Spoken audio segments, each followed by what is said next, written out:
John Hill of Greenstone Slate Company, and we manufacture roofing slate here in Poultney. Been here since 1955. We're in the Slate Valley, which is in southwestern Rutland County, Vermont. Pretty much it's a 14-mile long, 4-mile strip that's right on the Vermont-New York border that runs essentially right into Lake Champlain.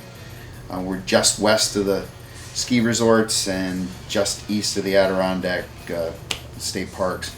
So we're in a nice green environment here, and that doesn't necessarily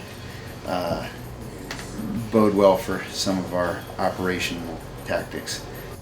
And then this right now is the huge environmental movement, because there's a lot of finger pointing going on about who creates what and who does what, and quarries tend to not produce a lot of environmentally unfriendly product because we're just digging up the earth, but we appear from a slag mound and so on. We look like a super offenders.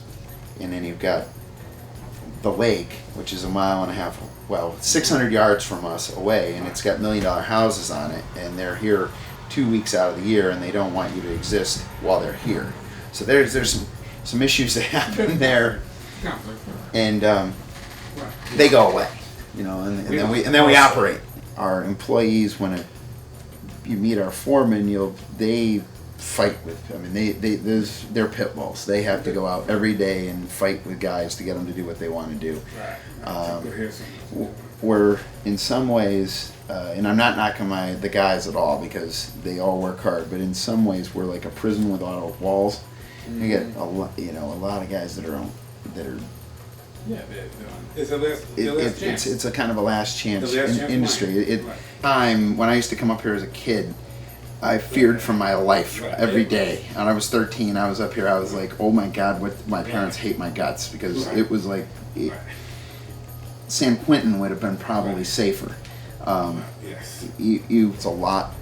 It's mining, manufacturing, all lumped together. Most industries that isn't the case. You're either a miner or you're a manufacturer. Extraction. Yeah, extraction. We've got the extraction right straight through to actual selling of the product. And the only thing we don't do is put it on the roof.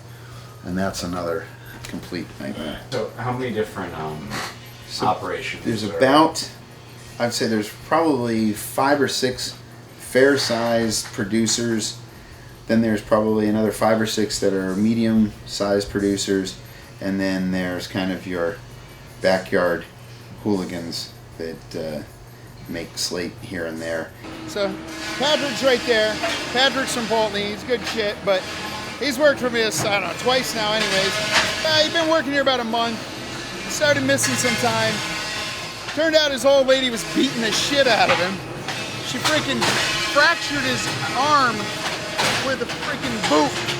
A steel-toed boot. So home life it's a little odd.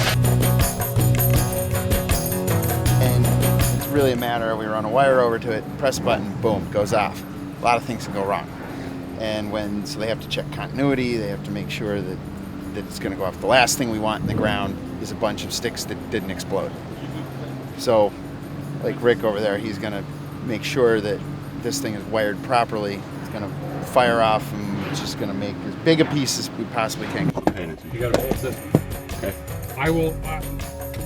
So you hold this one here. Right. This light will come on. Okay.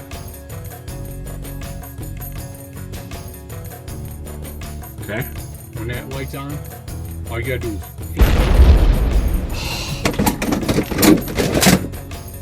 Son of a bitch! I didn't even push a plunger.